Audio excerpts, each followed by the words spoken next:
Ladies and gentlemen, good morning. My name is Dallin and welcome to this episode of Hawes Federal Advisors, where we learn about investing and taxes and retiring, getting the most of your benefits as a federal employee, because you have incredible benefits, and the more powerful that your knowledge becomes, the better your knowledge becomes about these things, the more powerful your ability to be comfortable and confident in retirement. That's what we're all about here. And today we're answering a question that many of you have, and that is, should you take Social Security right when your FERS supplement stops at 62? Because as many of you know, you can retire before age 62, before Social Security becomes available to you, right? You can retire before then, but many of you are eligible for the FERS supplement, which lasts up till age 62. And at that point, what should you do, right? Should you take Social Security right away so you have a pretty level amount of income throughout those years?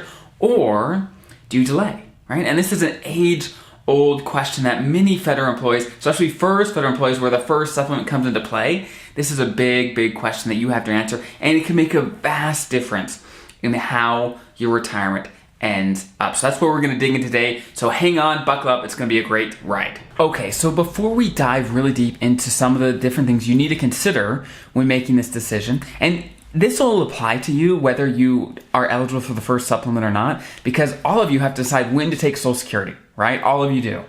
So this is a big piece of the things that you should be thinking about when it comes to how to balance all the different things you have in retirement, and Social Security is a big one, okay?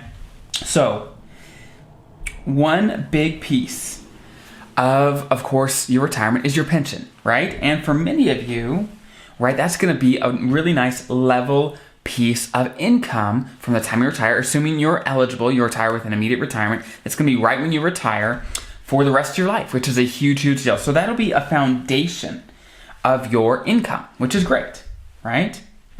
Okay, so the next piece that you have to decide, okay, when do my other sources of income come into play? And if you're eligible for the FERS supplement, right, then that'll continue until age 62, right? Until age 62. At which point the FERS supplement will go away. Now, for you, you're gonna have to look at, okay, what other income sources do I have? Do I have a military retirement? Do I have a VA disability? Do I have a reserve retirement? And when do all of these things come into play? Right? Of course, your FERS supplement, if you're eligible, goes away at 62. Now, what turns on at 62? Well, if you start Social Security at 62, that would start, right? And you'd be able to have that for the future. But if you, of course, didn't have Social Security, that would start maybe later. It'd be a higher amount, but you'd have a gap here. You'd have a gap that you'd have to fill with the TSP or some other amount, your retirement savings, right? So what are the things to consider when thinking about, of course, Social Security, right? Well, the biggest thing, and many of you already know this, that the longer you wait to take Social Security, the more money you get, okay? So you just get more money, okay? We like more money, okay, as a general rule. Now, it's kind of interesting. When most people think of Social Security, there's often these really dramatic and set in their ways opinions about it. Where, some people are like, I'm going to take it right at 62, no matter what people say, I'm taking it right at 62. I want my money that I work for. I'm getting it, right? And on the other side of the spectrum, some people say, hey, no, I know I get tons more by waiting. I'm going to take it at 70. No one can tell me otherwise. That's what makes sense. But what I have seen, it really depends. It really, really depends. As a general rule, if someone can afford it, it can be nice to delay, but there's many reasons why you shouldn't delay, right? So what I hope to convey here is, let's all try to have an open mind on what makes sense and not stick to a preconceived notion of, okay, my dad died at 70, so I'm going to take it right away. You have to think about your situation and all the factors and not get wrapped around some of the emotions that we have, right? Because when it comes to having more money, we know that by not taking Social Security each year, the first few years, you get about 5% more for every year that you wait, okay? The next few years, you get about 6.6% for every year you wait. And then if you delay past your full retirement age for Social Security, you get a full 8%. A full 8%, right, of extra money every year that you wait. So if I told you If I told you there was a fund in the TSP that was a guaranteed 5%, or a guaranteed 6.6%, or even a guaranteed 8%, would you invest in it? I sure hope so. Because the TSP, there is a fund that has guaranteed returns, and that is the G fund, right? As guaranteed as returns can be, that is the G fund. The G fund guarantees you won't lose money. But guess what? The last few years, it's been returning around 1% to 2%, right? And so, yeah, you're guaranteed not to lose money, but you're only earning 1% to 2%, which is below inflation. So after inflation, you're losing money. So that's why I say, thinking about the guaranteed increase of Social Security of 5%, an 8%, 6.6%, whatever it ends up being, depending on the age you are and when you delay. I mean, that's significant, and it's guaranteed, right? Which is a great thing. So that's something to really consider. Sometimes it's nice to separate it from Social Security because we have all these preconceived emotions and thoughts about Social Security, but think about the numbers, right? You get more by delaying. So the best place for you to go to figure out how much you'd get at different ages, go to ssa.gov, the Social Security Administration's website, find one of your statements if you haven't already, and on there, generally on the second page, it's going to show you, okay, if you work till 62, this is your benefit. If you go till 70, this is your benefit. It gives you a rough idea of what those are, and it's significant. It's pretty significant. Sometimes it's more than double, or not. It's probably a little less than double between age 62 benefit and age 70 benefit. It's generally a vast difference, okay? So that's the first thing to keep in mind. Now, that's not the only thing to keep in mind, because one thing that I hear all the time is, I'm not going to live that long. I'm just going to take it as early as I can. And sometimes that is really a good thing to think about, especially if you're single and your life expectancy is the only thing you're thinking about, then yeah, maybe that's the thing to consider, right? But if you are married, this decision becomes a little more complicated. And that is because there is what Social Security calls survivor benefits, or sometimes called widows or widowers benefit. Basically, this is what happens. When there's a couple, right? Let's say they both have Social Security, and generally one spouse has made more than the other spouse during their career, right? So let's say spouse one makes about $2,000 a month in Social Security benefits, okay? These folks are, let's say they're already into their 70s, they started Social Security years ago, and let's say spouse two has about $1,000 of Social Security benefits every month. Well, let's say one of these spouses passes away. How much Social Security continues to come to the surviving spouse? Well, you may know this already, but it's the $2,000. Regardless of spouse one or spouse two dies, the higher of the two benefits is the one that sticks around, right? So even if, let's say, the higher earning spouse, maybe their life expectancy isn't very long for whatever reason, right? Maybe there's a disease, whatever it is. Well, you don't just look at their life expectancy. You actually look at their life expectancy and their spouse's life expectancy.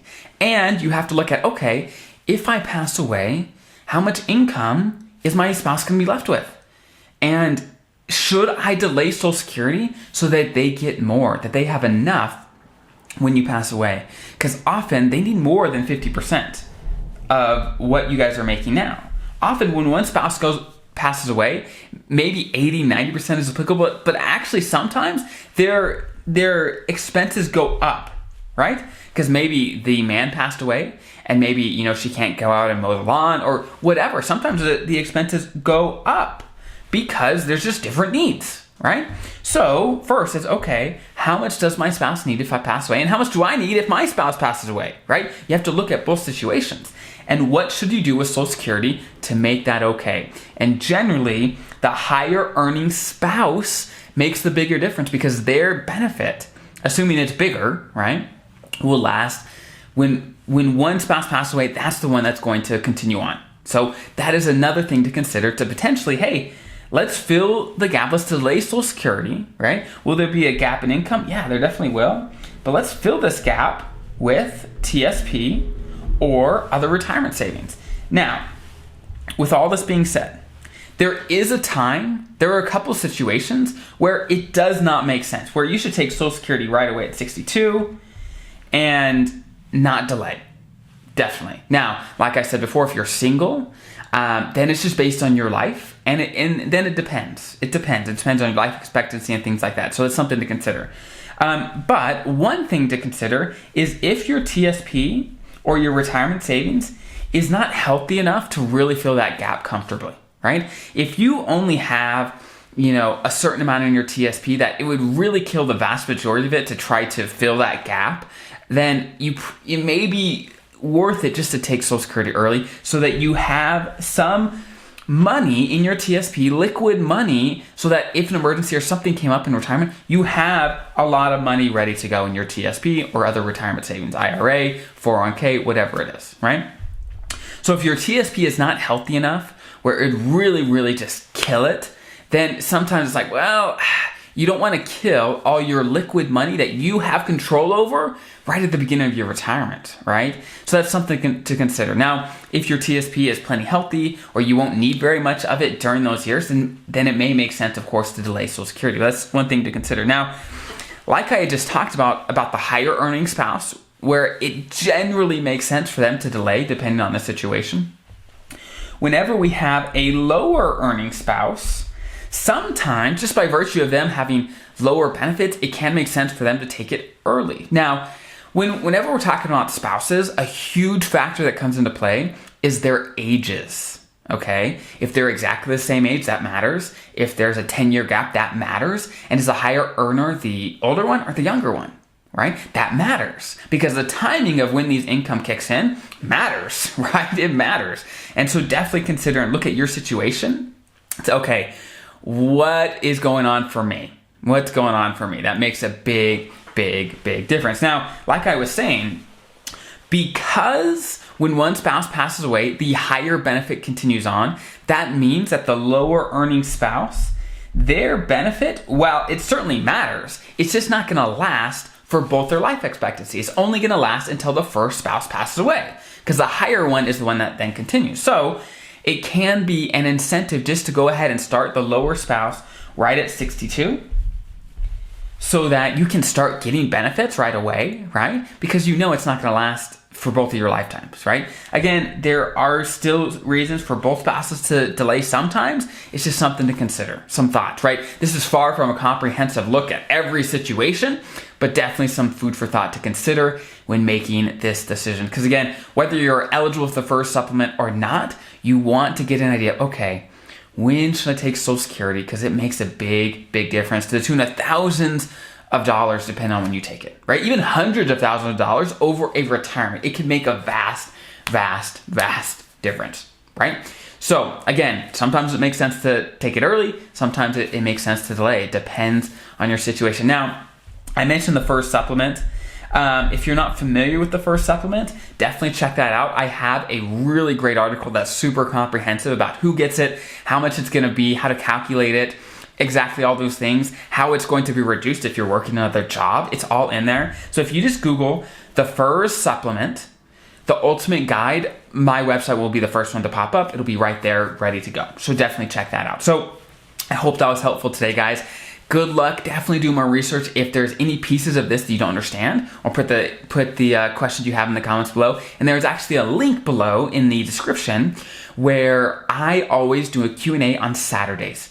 And when people submit questions through the link in the description below, I pull from that pool of questions to answer. So if you have any questions you want me to potentially answer on a video, then definitely put it below. So I hope that was helpful. Have an incredible rest of your guys' day, week, month, whatever it is. I'll see you guys next time.